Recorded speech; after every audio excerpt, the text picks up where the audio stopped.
Kita memang nggak bisa menilai seseorang hanya dari tampilan luarnya. Seorang pemuda yang dikenal baik, berjiwa sosial tinggi, tega melenyapkan nyawa ibu kandungnya cuman gara-gara uang. Padahal bagi sang ibu pemuda ini adalah putra kesayangannya. Pelaku mencoba menghilangkan jejak dengan menyalakan api di tubuh ibunya.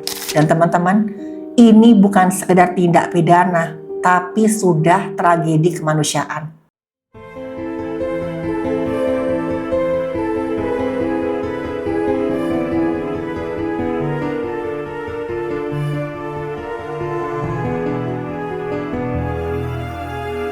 Halo, saya Dr. Stefani.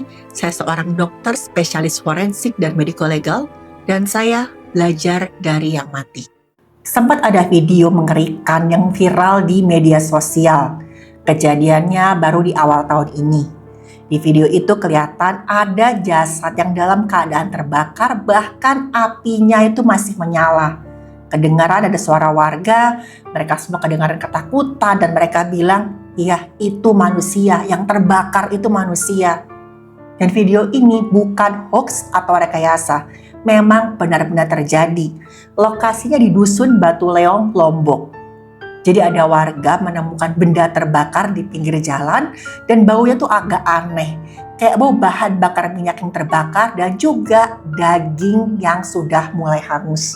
Waktu didekati kelihatan jelas kalau yang masih terbakar itu adalah manusia. Warga kemudian melapor ke pihak yang berwenang. Pihak yang berwenang datang, berusaha memadamkan api dan kemudian mengevakuasi jasad itu ke rumah sakit ke bagian forensik untuk kemudian diperiksa. Diketahui, jasad ini berjenis kelamin perempuan. Dalam keadaan sudah terbakar hangus, beberapa bagian kulitnya sudah berwarna kehitaman. Tapi nih, ada perhiasan kalung warna kuning keemasan yang menempel di tubuhnya korban. Ditemukan juga ada patahan di tungkai kirinya korban. Didapatkan ada tanda kekerasan tumpul di bagian kepalanya korban.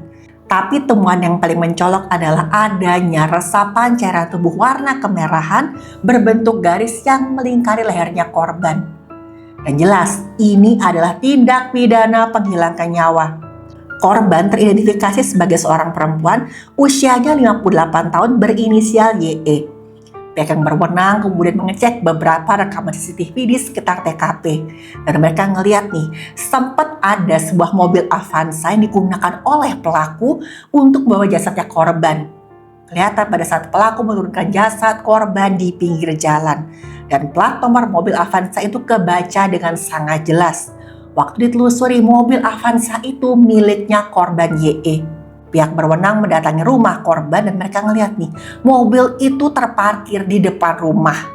Mereka ketok-ketok pintu rumahnya, mereka masuk dan mereka menemukan ada putranya korban. Kita sebut saja inisial BA, usianya 33 tahun. Ternyata sehari sebelumnya BA sempat melapor ke pihak yang berwenang kalau ibunya yang inisial YE tadi sudah seminggu ini menghilang gak tahu kemana. Dan BA kebingungan. Tadi pihak yang berwenang melihat ada yang mencurigakan. Dia ngeliat kok gelagatnya BA ini kayak aneh, kayak gugup dan ceritanya agak berubah-ubah. Pihak yang berwenang kemudian memeriksa mobil Avanza milik YE. Dan mereka menemukan ada bercak cairan tubuh warna merah di jok belakangnya. Dan bercak itu masih lumayan seger. Pihak yang berwenang terus menanyai BA dan lama-kelamaan BA pun mengaku kalau dia yang sudah menghilangkan nyawa ibu kandungnya sendiri, gara-garanya apa? Cuman gara-gara sakit hati gak dikasih uang sama ibunya. BA juga bilang dia yang mencoba membakar jasad ibunya untuk menghilangkan barang bukti. Dan ini adalah pengakuan lengkapnya BA. Jadi ternyata BA ini punya hutang sama temennya totalnya hampir 40 juta rupiah. Saking bingungnya akhirnya BA minta tolong sama YE supaya dikasih uang untuk bayar utangnya tadi. Saat itu YE menolak dan BA sakit hati luar biasa. Dia mikir kok ibunya tega sih, BA ini kan putranya, masa gak mau ditolong? Akhirnya dia pendam terus amarahnya sampai kemudian BA gelap mata. BA putuskan dia harus menghilangkan nyawanya YE untuk menguasai uangnya. Satu malam sekitar jam 2 pagi ketika YE sedang tidur pulas, BA mendatangi kamarnya YE. Jadi suatu malam sekitar jam 2 pagi BA mendatangi kamarnya YE. Waktu itu YE sedang tidur pulas. BA sudah membawa ada tali nilon di tangannya. Dia lihat ibunya sedang tidur dan BA langsung cepat-cepat melingkarkan tali itu ke lehernya YE. Dia tarik sekuat tenaga. YE kebangun tapi dia gak sempat banyak melawan saking kagetnya. Dan BA menarik tali itu sekuat tenaga. Dan itu fatal banget teman-teman. Karena waktu bagian leher terkena penekanan yang kuat, udah pasti terjadi perbendungan pembuluh nadi dan juga pembuluh balik. Aliran cairan tubuh menuju otak terhambat, sehingga terjadilah kerusakan otak akibat minimnya oksigen. Sementara itu aliran tubuh dari otak ke jantung juga terhambat. Terjadi perbendungan dan terjadilah juga pecahnya pembuluh di otak. Penekanan di leher juga menyebabkan udara nggak bisa masuk ke paru-paru. Dan udah pasti akhirnya korban kehilangan nyawanya dalam keadaan kekurangan oksigen, lemas alias asfiksia. Setelah memastikan YE sudah nggak bernyawa, BA kemudian membungkus jasadnya YE alias ibu kandungnya tadi dengan spray. Dia gendong jasadnya ke dalam mobil Avanza, dia taruh di bagian jok belakang. Dan waktu itu BA sempat kebingungan. Dia nyetir mobilnya ke sana ke sini, dia nggak tahu kemana harus melenyapkan jasadnya YE. Sampai akhirnya pada satu titik timbullah ide untuk membakar jasad ibunya supaya gak ketahuan. Dalam otaknya BA jasad ibunya kalaupun nanti ditemukan pasti sudah terbakar hangus dan gak bisa lagi teridentifikasi. Otomatis bukti kejahatannya juga akan hilang. BA kemudian mampir ke suatu tempat, dia berilah bahan bakar minyak dalam botol plastik. Dia terus melanjutkan perjalanan ke dusun Batu Leong yang lumayan sepi. Setelah dia parkir mobilnya, dia turunkan nih jasad ibunya tadi dari bagasi. Dia taruh di pinggir jalan dan siram dengan bahan bakar minyak tadi. Tujuannya udah pasti meningkatkan intensitas pembakaran supaya jasad ibunya terbakar hangus. Dia sulut api dan kemudian jasad YE pun mulai terbakar. Yang terjadi saat itu teman-teman adalah penggumpalan dan penghancuran protein dalam jaringan tubuhnya jasad. Akibatnya jaringan tubuh rusak dan gak bisa dikenali secara visual.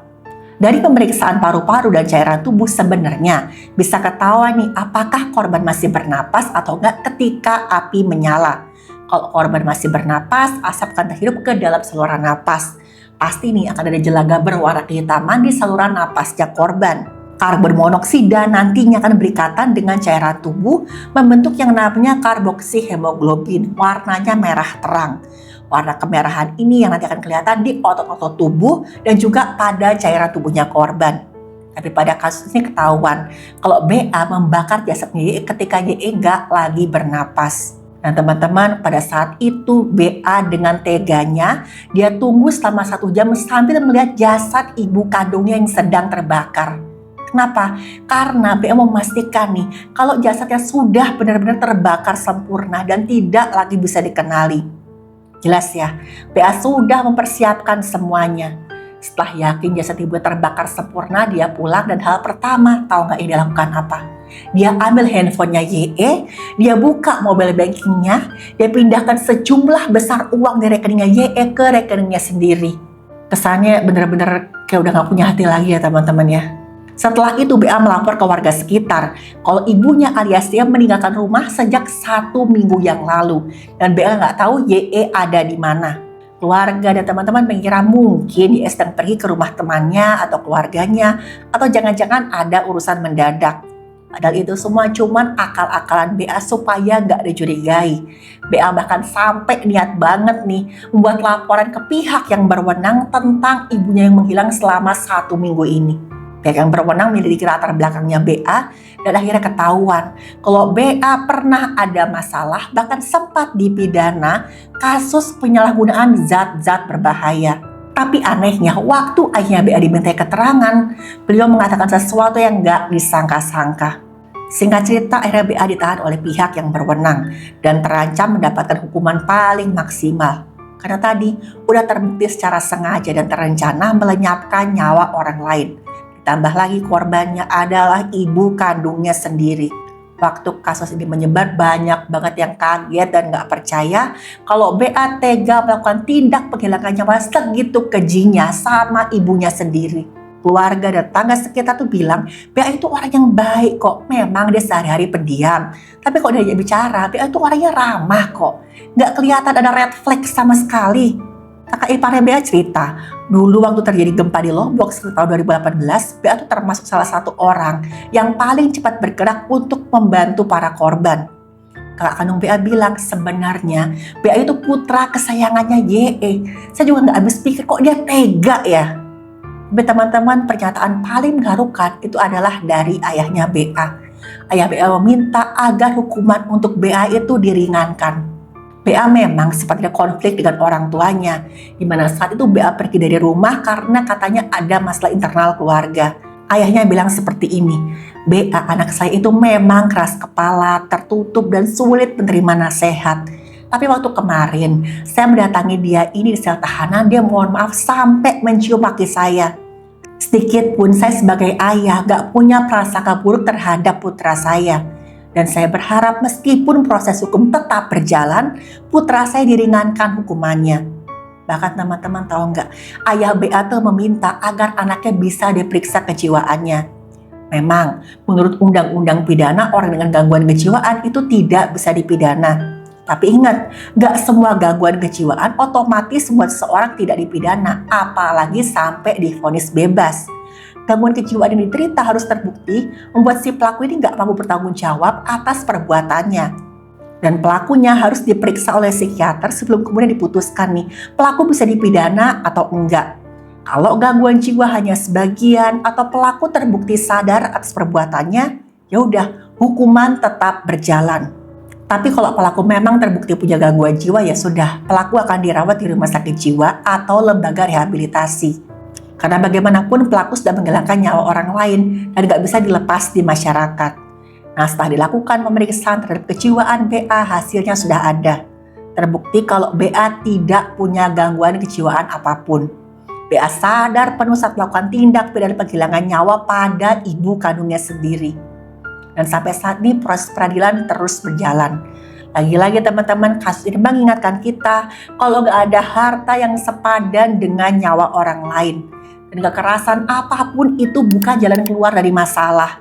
Mari kita sama-sama doakan supaya korban bisa mendapatkan keadilan.